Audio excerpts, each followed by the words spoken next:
Dayton School District Board meeting for Tuesday, October 14th, 2025. We're going to open the meeting at 6:11. Can we stand for the pledge of allegiance?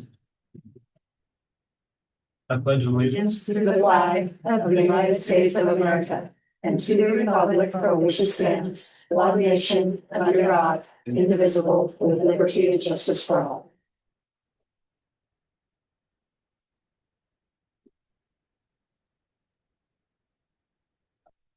Okay, that brings us to additions, deletions, amendments to the agenda, which I don't think there are any, and the adoption of the agenda. I make a motion, we adopt the agenda. Second. There's been a motion to adopt the agenda as presented by Director Paysinger and seconded by Director Albright. There's no discussion. All those in favor, raise your right hand. 2, 3, 4, 5, 6. Motion passes 6-0. Okay. I don't think there's any public comment. Brings us to the consent agenda, the approval of the work session meeting for September 9th, the regular board meeting minutes, the special board meeting minutes, and the confirmed employment of Blake Larson, Jorge Miramonte, Cynthia Walsh, Shannon Bell, Betty Jo Wafer, and Caden Fast. Mr. Chairman, yeah, I would move that we accept the consent agenda as presented. Okay, there's a motion to accept the consent agenda as presented by Director Albright and seconded by Director Coleman. There's no discussion. All those in favor, raise your right hand. Motion passes 6-0. We're going pretty fast, John. Okay. Brings us to the reports, maintenance report. No pressure on. You have like 30 seconds.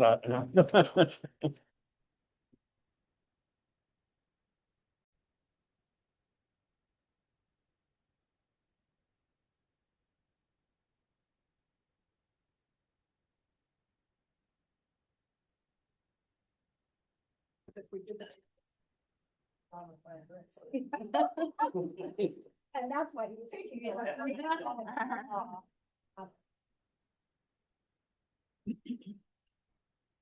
An auto seems to be this. What's that? Oh, yeah, we get stuck. I was trying to catch that fly. Okay. All right, facilities maintenance report. I think it's down. We'll try up. Not working, John. Sorry. Oh, it worked now.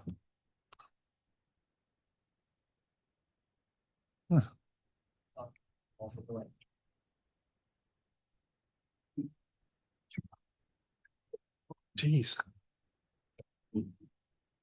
Fancy. It's got a power button.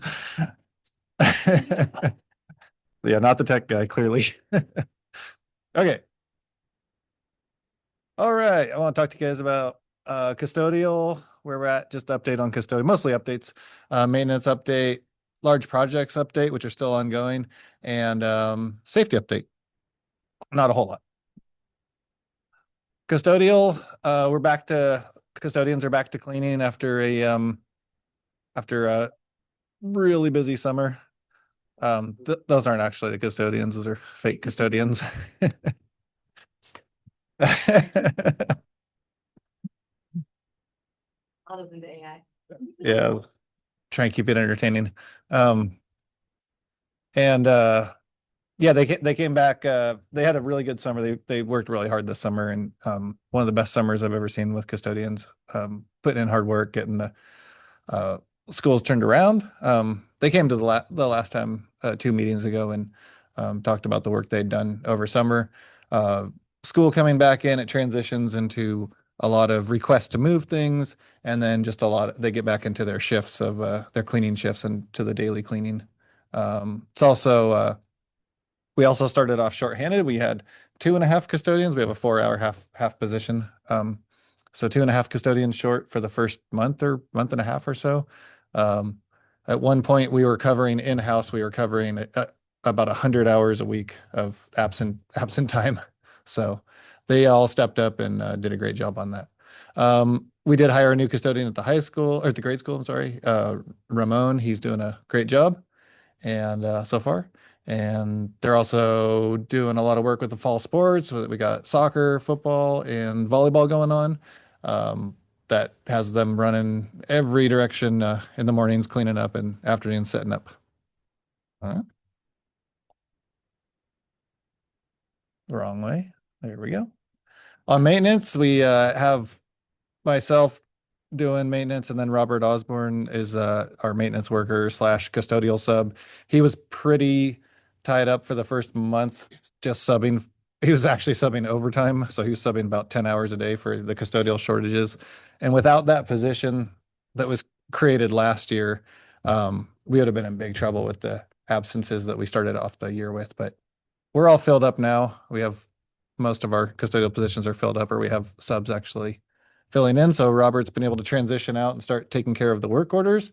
Every time school starts, we get inundated with work orders, hanging things on walls or fixing lights that we didn't notice were out, or just little thing, bunch of little stuff. So he's been finally, I'd say we're finally catching up. There was like a month straight where that list was just getting longer and longer. No matter what we did, it just got longer. And now it's finally starting to get shorter. All right.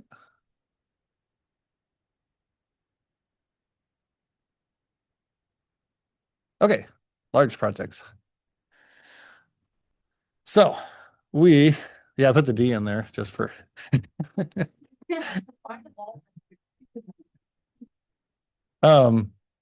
Large projects. We this summer had the most amount of larger contracted out projects I think I've ever come into a summer with.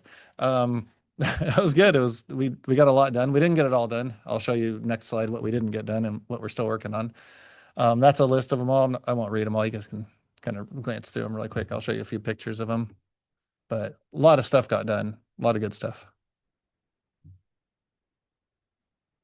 Do you guys want? Is it okay if I move forward from there? Well, or backwards?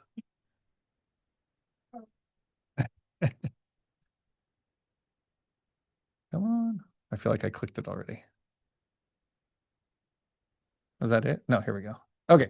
And large projects that we still have coming up. We do have the stadium has some rot around the beams on the left and the right side of it where it's kind of exposed to the weather. Those repairs need to happen. They're going to happen in the next probably month. Grade school storm drain repair. You might have remembered me talking about that last year. That's about 50% done. We found out where most of the issues were, hopefully. And 3 of our storm drains that were in failure are now working, and we have 2 more to get. The contractor ran out of time, but we're hoping to get that done before Christmas if he has time. Grade school boiler repairs. We're limping along on one boiler. We have one that's down. We have repairs that we need to do on the one that's working. So we got a bit of work to do to get that system up and running before it gets too cold. And we are putting in a new gate for the junior high entrance. So we're going to switch the entrance from the junior high. Right now they're kind of coming in where that bus drop is, and we're going to switch it around 9th Street. So like across from the Pirates Den between the 40 and the 50, between the 30 and the 40 building is where they're going to come in. We're going to put a new gate in. It's eventually, or hopefully quickly, going to have, I'm going to get that fly. It's going to have access control and a speaker and a camera so that Maria in the office at the junior high they can hit a button and she can see who's there and buzz them in. She doesn't have to get up and walk over and open the gate like she's doing now. But it'll be nice. It'll be close by. It'll keep the junior high kind of separated out from the high school situation. We're gonna put a water bottle filling station in 50, and high school is gonna get a reader board, hopefully really soon. And I still need to figure out fume hoods for the science classroom. All right.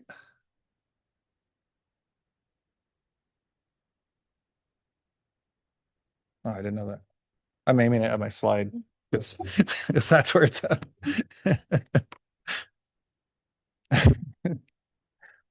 I get nervous up here.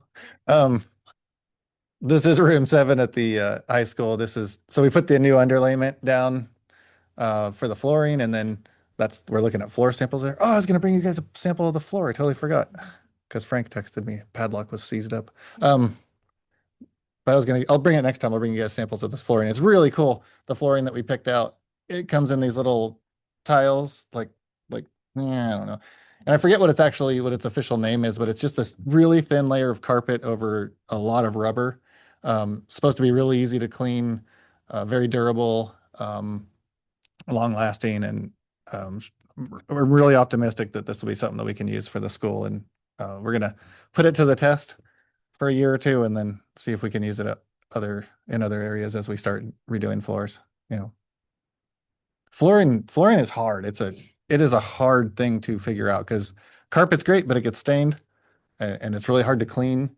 Tile's great when it's freshly waxed, but it's really labor intensive for the custodians to have to strip it and wax it.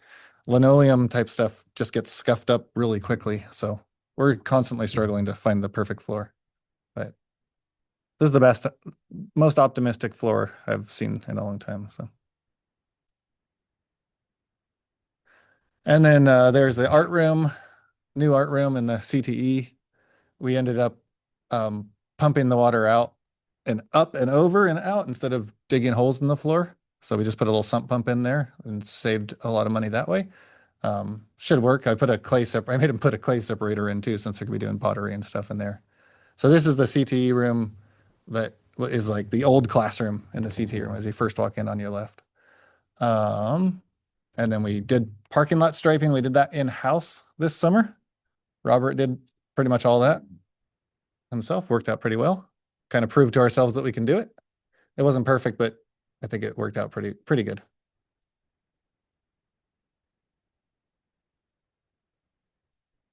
There we go. And then C&D landscaping. This was their every year they do different beds, so they were putting in the mulch in the beds around the new gym. Put a lot of work in around the new gym this summer.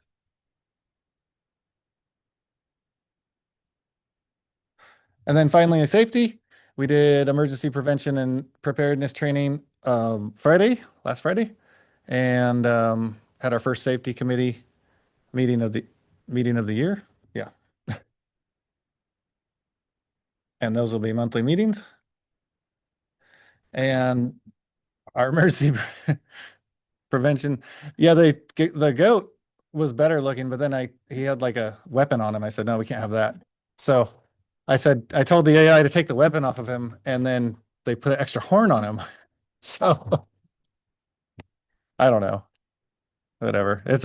We were joking about having goats for security. At one point, the amount of people in the district office who had goats outnumbered the people who didn't have goats. So just like a tally thing of who in Dayton owns goats. It's probably higher than people think.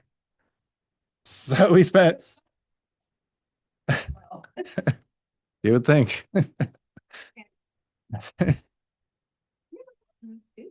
Yeah.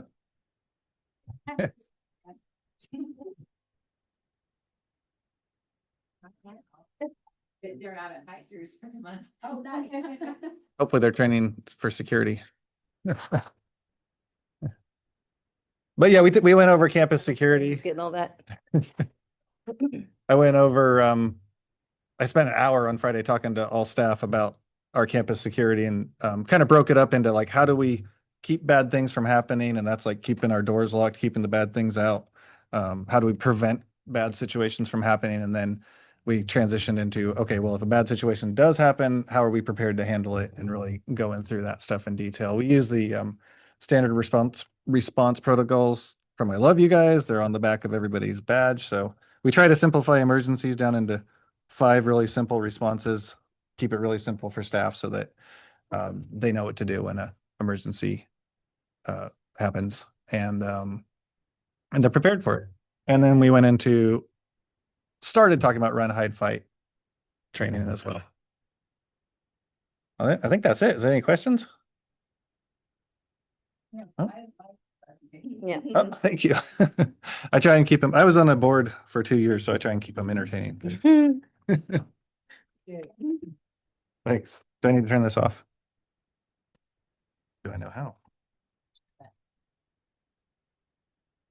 Okay, business finance. All right, from the business report, you'll see 3 documents in your packet. One is the S&P credit rating. The other is the fund balance report and then the construction excise tax. I will share a little bit with you, then if you have questions, it might be great for you to email me and I'll talk with Jan about it. So, S&P Global Rating recently reaffirmed Dayton School District's A+ credit rating on our general obligation bonds and officially removed us from credit watch. This recognition reflects continued confidence in our fiscal management and stability. The outlook remains negative, but that designation mirrors broader statewide trends such as declining enrollment and economic pressures, not district-specific concerns. Our goal remains to maintain strong reserves, prudent spending, and transparency in reporting so that outlook can return to stable in the next review. As far as our general fund balance, the beginning fund balance rose to about 2.6 million after closing the last fiscal year. All major federal and state grants, including SIA, CTE revitalization, IDEA, and preschool promise, are operating within budget. Our debt services funds, our healthier capital funds continue to support small projects that Otto has just shared and matching opportunities. Overall spending trends are sound. Revenues are arriving as expected so far, and the district remains financially stable. Obviously, as trends ebb and flow statewide, we'll keep the board updated in the budget committee as well. For the fiscal year 25-26, the Department of Revenue adjusted the residential rate ceiling to 1.67 or $1.67 per square foot, and the non-residential rate to 84 cents per square foot. Dayton School District's current construction excise tax is below these index limits, so no actions required of the board tonight. But the update will be reflected in our facilities plan and local collection agreements to ensure compliance moving forward. And that, If I read this right, in this excise tax fund, we only have $10,000. What I misunderstand. and go to the excise Yeah. tax fund here. Total multitude of. Oh, thank you. You're welcome. I mean, I was a little confused because some of them only went to 2012, 2013. And then the first one went all the way to 25, 26, and it looked like we had 682,000, but yet then. Gotcha. 318,000, I mean, Yeah, let me follow up with Jan on that one. I can just call. Well, we'll get all the information to the board, so, yeah, I was just confused Yep. on, how much is in there right now? sure. I have an email that goes into more specifics. She'll pull up after my report's done, so I can add Okay. to. And then I have one more question. Yeah. For Jan. If there's actually money in there, it's designed for construction, right? Yep, So can we take that money, let's say there's a lump sum of money in there, and can we move that into the general fund to backfill Gotcha. the amount of money we have spent on this whole roof gym thing that Gotcha. was kind of under a construction project? That what we paid has come out of our general fund. mhm. So I guess I'm asking. So then- move that money over here because of that. Then after the settlement, moving money back, yeah, gotcha. Okay, I will check with her on that. That doesn't work if there's no money in the fund. Sure, So that's yep, question yep, one. yep. Totally get it. I'll follow up on that. Anything else on the business? What is, you don't happen to know what our current, and I could look it up, but I don't have the budget in front of me, what our current reserve number is? The budgeted reserve for this year, we had budgeted 1.3, but it has, let me see. Where's that document? But we've taken money out. No, Okay. no, this one, thank you, yes. It's really little. But it is, on trend to be higher than that Okay, at this point, so. okay. So I guess that leads to my next question, Mhm. is if this whole mediation thing continues to drag on. Yep. There is money in the reserve fund we can utilize if we need it. Yes. Okay, However, we have been advised that it is highly probable that we will have resolution before the end of this school year. okay. Okay. This school year. Mm-hmm. You're gonna say this month and I was. Yeah, no, this school year. Okay, and we should be Okay, Yep. another discussion for another time. Yeah. Thank you. And that estimated amount of potential settlement is not reflected anywhere in our budget. So that would be additional funds that we did not count on for this year. Yeah, but wouldn't we have to use those funds to fix the No. things that are broken? No, not according to our legal counsel. We wouldn't have to. Yeah. Thank you. Yep. What is this recommended motions then? I don't think, Wonder that too. I don't think this one was supposed to be printed off. That was an old file. Nope, I was like, nope, that's no, 2021. Yeah. Oh, no, I Yeah. think something old was pulled up in that file. Okay. Yeah. Yeah.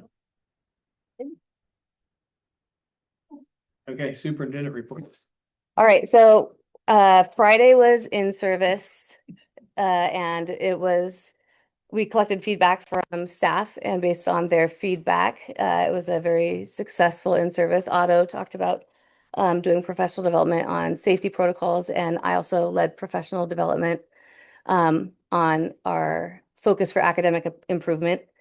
And we're going to play a little game here. It'll be quick and it will not involve public humiliation, Craig, don't worry.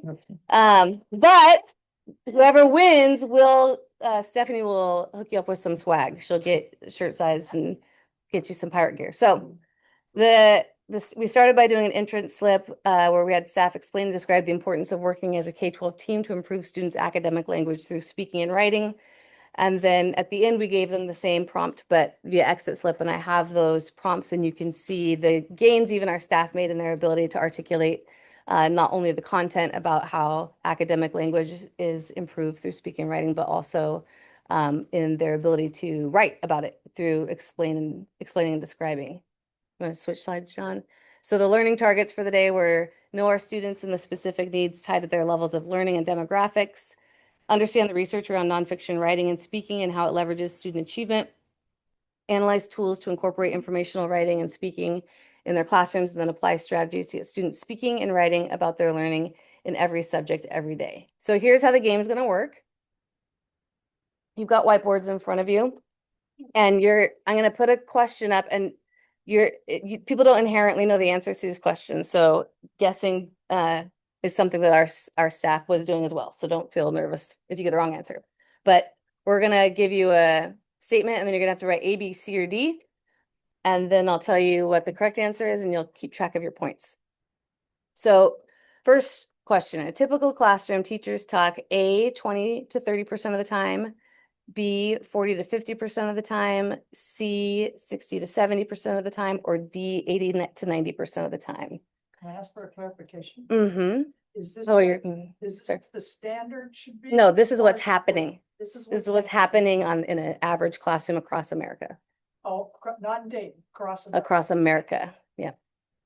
So you're gonna have 5 seconds. You're gonna show your boards so that you have accountability Oh, here. wait, I gotta make it bigger. then. Yeah, so everyone knows what you put. All right, show your boards. All right, John, what do we got? The correct answer is D, 80 to 90% of the time. All right, so you'll give yourself a point if you got that one right. Next, Which side is it raised? English learners. So these are students for whom English is their second language, not their primary language spoke at home, and that they are not yet proficient in English, need at least blank % of structured talk time to internalize academic language. English learners need 10%, English learners need 25%, English learners need 50%, or English learners need 75%. Show your boards when you have your letter. D. All right, John. It's C. I'm good at this. No swag for you. C. See, all right, students talk blank % of the time in a typical school day. Blank % of the time in a typical school day. Counting passing time? I don't know, so you're all at the same disadvantage. I don't know if it's counting lunch. I believe it's just all the classes combined. Students talk blank % of the time in a typical school day. Show your boards when you have your answers. We got John. 5% of the time.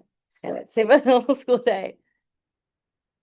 All right, next one. Without focused support, it takes English learners about 5 to 7 years to develop academic language proficiency. With it, it takes on average 1 year, 2 years, 3 years, or 4 years. Without support, English learners, it takes 5 to 7 years to develop academic language proficiency. With it, it takes what? Show what you got. John. 3.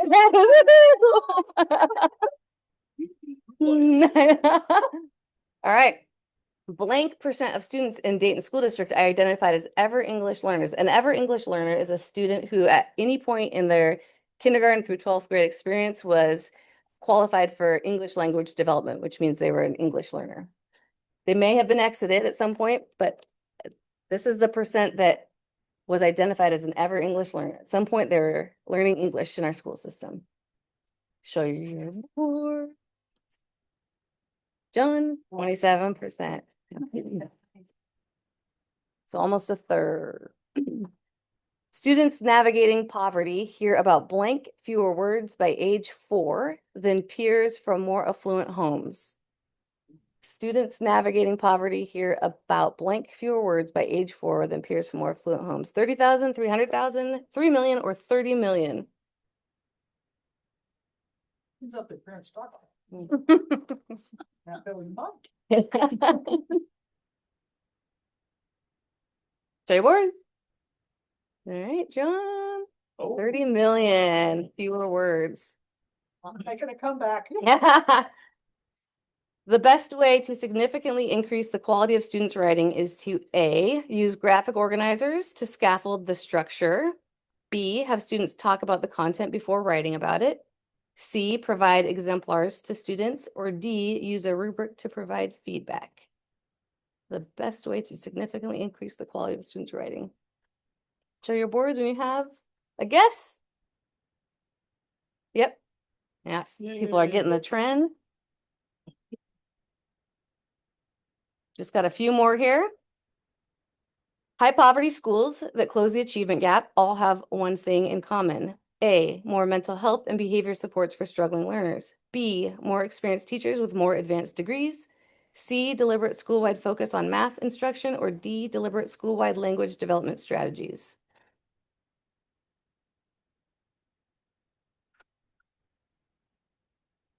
Show your boards when you have a guess. Yep. D, school-wide language development strategies. We were wrong. Next one, a national meta-analysis found that when students write to explain their learning, they retain about how much more content knowledge than peers who don't. When students write to explain their learning, they retain 10% more, 25% more, 50% more, or 75% more. You can show your words, yeah. Yep. C, 50% more. Decide if I don't know, go in the. This is the last, this is the last one. I need to go with my first. Should this be? 2024 study of secondary classrooms found that A, science and social studies classes naturally balance teacher and student talk. B, teacher talk still dominates even in talk-heavy disciplines. C, students in math talk more than other subjects. Or D, PE classes have the least teacher talk.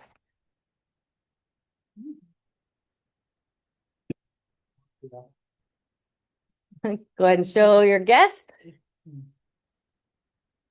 All right, John. It's B. Count your points up. Have you been keeping track? Oh, really? I'm sorry, I didn't win. Who has 2 points or more? 3 points or more? 4. 5. Oh, all right. Kendra and Ann both get the pirate swag. Nicely done. All right, so just some data to share with you to underscore our focus. You're going to see here comparison between our local school districts, and we explicitly have the percent of Hispanic students as well as the percent of current English learners as well as the percent of ever English learners, because it's important to know that race does not dictate whether or not a student is a language learner or not. So you'll see our ever ELs are 27% in Dayton, second highest percent in around local school districts. And our current EL population is 16.5%. And that is by far outweighs Amity Sheridan, Yamhill Carlton, and Willamina as far as percent of English learners in the school district. You can go to the next slide, John. Our poverty rate, Dayton's at 44%, students navigating poverty, McMinnville 35, Amity 33, Sheridan 50%, Yamhill Carlton 22%, and Willamina 70% of students navigating poverty. Our third grade proficient in 23-24 at reading, and our third grade proficient at 24-25 in reading. You can see in 23-24, we had 28% of our students, our third grade students rather, as proficient readers in Dayton, and you see 29%. And if you look at districts, local districts, you'll see that there is a direct correlation between poverty rates and rate of proficient readers. And then we talked about what questions should we be asking about these data. They shouldn't be, how do we raise test scores? How do we implement blank program? How do we get better parents? How do we get better students? What they should be, next slide, is what do we want for our students? What do our students need most, and what do we need to do to meet those needs? Next slide, John. We talked about how, we've been doing rigorous curriculum design the last few years in Dayton, that 5 years of effective teaching can completely close the gap between low-income students and other students. And then what are the components of effective curriculum? Critical thinking, so teachers asking powerful questions and then using complex text and problems with continuous writing and discussion. So you get that, again, comes back to student speaking, doing the learning. There's a phrase in education, whoever's doing the talking is doing the learning versus sitting passively and receiving an education. Assessment and feedback, and assessment doesn't just mean at the end of a unit, it means throughout the lesson, the teacher's monitoring exactly where every student's at through methods like these whiteboards, holding up their thoughts. Students are walking around looking at what they're writing or listening in on conversations at the end of every lesson through an exit ticket potentially at the end of every unit, and then obviously at the end of every year, but paired with feedback. So that's just like if you're coaching football or coaching softball, without that feedback, you're not knowing how to change to be more skilled. And then nonfiction writing and speaking is highlighted because that is our focus for the whole year, because it is something that leverages lots of growth in student outcomes. And it's also something that all teachers, regardless of grade level or content area, should be responsible for teaching, assessing, and providing feedback on. So the nonfiction writing, I mean, I'm tying that a little bit to the exit. So like you had your lesson and the kids are, you're at the end of it, that they're writing something about what they just learned. So funny you should mention that. If you click on that sentence frames, John. Yep. What you will see is a template that everyone in our district has. And I don't think this is in front of you, but I'll send it to you. At the top, you'll see K2. So kindergarten through 12th grade frames, and you'll see emerging, proficient, and sophisticated, what academic language might sound like for a student in kindergarten through 2nd grade. And then if you go to the bottom, John, you'll see, scroll, yeah, you've got 3rd through 5th, and then you've got 6th through 8th and 9th through 12th. So the language gets more sophisticated as you move through the grade levels. And then when staff were given this prompt again to explain and describe the importance of working as a K-12 team to improve students' academic language through speaking and writing, they were using these sentence frames to complete their exit slip, and they were looking at how the sophistication of their academic language changed from their response when they wrote on their entrance slip to their response on their exit ticket, as well as the depth with which they understood the content they were talking about, which was the research around nonfiction speaking and writing in class. So a staff member might say, let's see, understanding how how we improve student outcomes requires considering our English learners and our students of poverty. So that would be their topic sentence, their introduction. And then there's a one dimension of improving academic language is using sentence frames, which reveals a much more sophisticated form of writing. A further detail is nonfiction writing is a integral part of a curriculum, which demonstrates that we should be writing more across content areas in Dayton. This is important because Dayton students will not grow if we are not working as a team to improve literacy. Altogether, these explanations illustrate the complexity and the significance of helping our students grow through working together to increase the amount of nonfiction writing and speaking in our classes. So they were using these sentence frames in the same way that we're asking them to use them with students to help students have a scaffold for their ability to write uh, and access the content more. And with 27% of our students we know need these kind of scaffolds and strategies in their classes to better access the content. The research says that not only do English learners benefit from this, but all students benefit. And students who don't need the frames don't have to use the frames. But what we agreed on as the bottom line is we're all creating a guaranteed and viable curriculum. We're starting with literacy since we're all responsible for teaching it and it leverages so much growth. This work is ongoing, and at some point we will be so deep in it that we will have our portrait of a graduate skills intentionally mapped out in our curriculum maps. But to start this whole year, we're working on improving academic language, and we're all starting kindergarten through 12th grade with explain and describe language functions. So kids across all content areas and grades are going to be working on using academic language through that particular function. And we're working on it through providing more structured opportunities for speaking and writing using sentence frames. So we're really now getting more granular with how does our curriculum play out in our classes?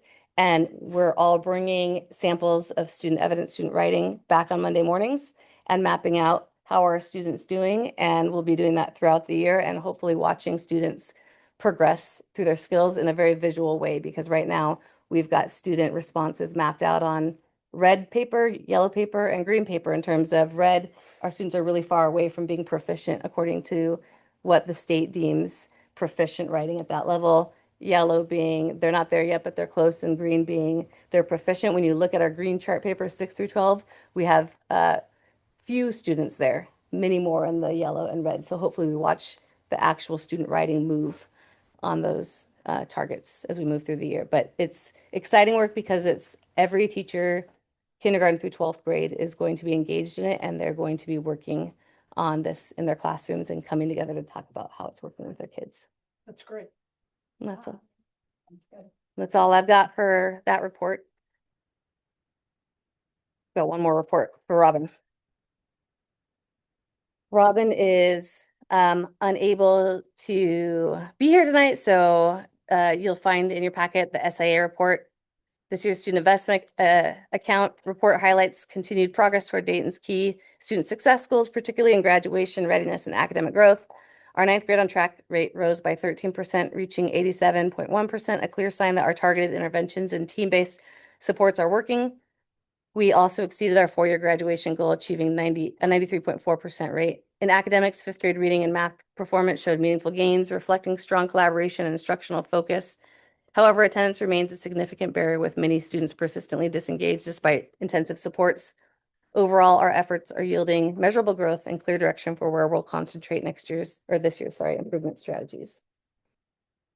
I think that's all the reports. So back on attendance, there were some strategies we talked about. I want to say maybe the end of last year. How is that going, Megan? I don't have the attendance data in front of me, but I know, it is. I know that they're going through the multi-tiered systems of support system structure with 6 through 12 and the grade school, where grade level teams are meeting every Monday. So they've got professional development and they've got MTSS every Monday. They're meeting to analyze student data, and they're looking at attendance, they're looking at grades, they're looking at behavior, and then they'll also be looking at these writing samples. And that's a structured part of every Monday. So I think there is an attendance report somewhere in here. I see an But- enrollment. Oh, I that's thought you enrollment. said that. Yeah. We'll get you, we can email you the attendance numbers. I don't have them off the top of my head. But the attendance that is reflected in this SIA report is from the end of last year, not this current year. Oh. Yeah. Yep.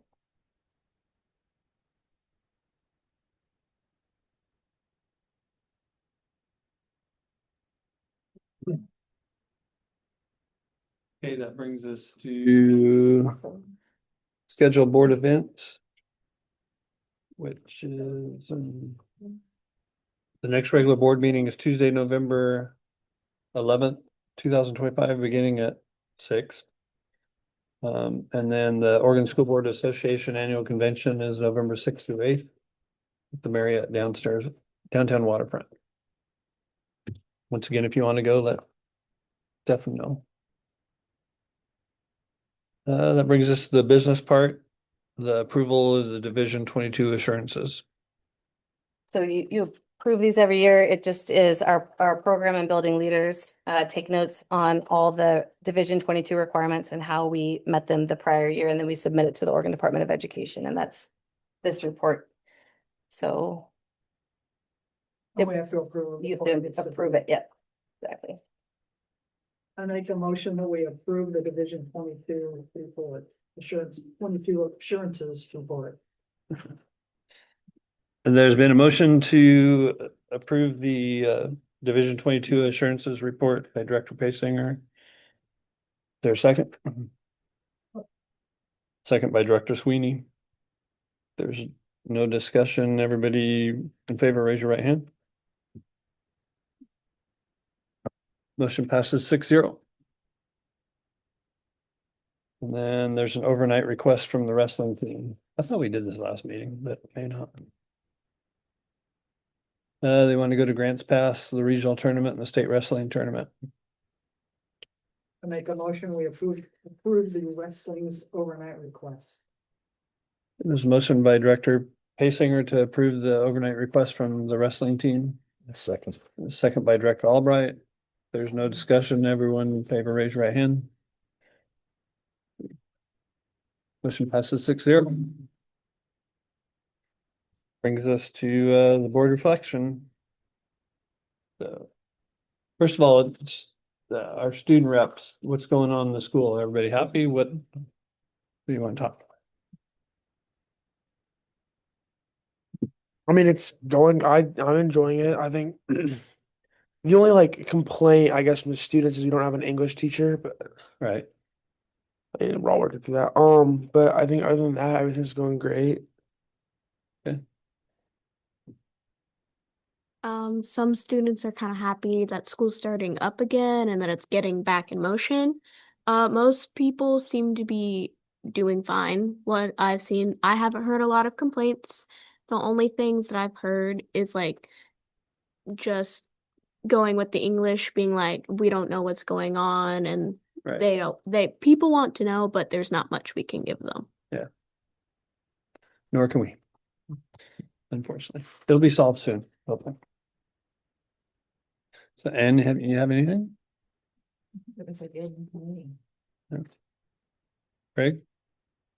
Good to see progress on some of our goals.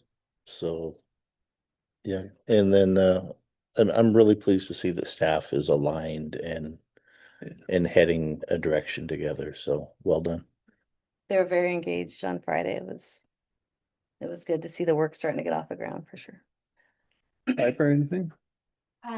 I think I do feel positive. I feel like the goals that are set out and just the movement feel like we're going in the right direction. And when I talk to parents, even if there's questions, I get the sense that there is sort of a positive, we're moving in a good direction. And I think we need that. So it's good to hear. Terry? I'm just, excited. We kind of moving forward. Yeah. And you have time now maybe to concentrate on some, other issues, and I think that's great. I'm excited. Yeah. What I hear, everything's going good. I talk to my softball players a lot and they're like, nope, everything's good. And I was gonna say, I talk to myself. a lot. No. I do that too. I do that too. No, the softball team is very chatty, and if you ask them a direct question, they give you a direct answer. So I like that That's great. relationship. I'm Yeah. Glad you asked. So I don't think there's any community comment or anything. Nobody's raising their hand. So I will close the meeting at 6:56. Nice, nicely done. Yeah. It's only under an hour. Started late. I think that means also. Yeah, I feel like we can.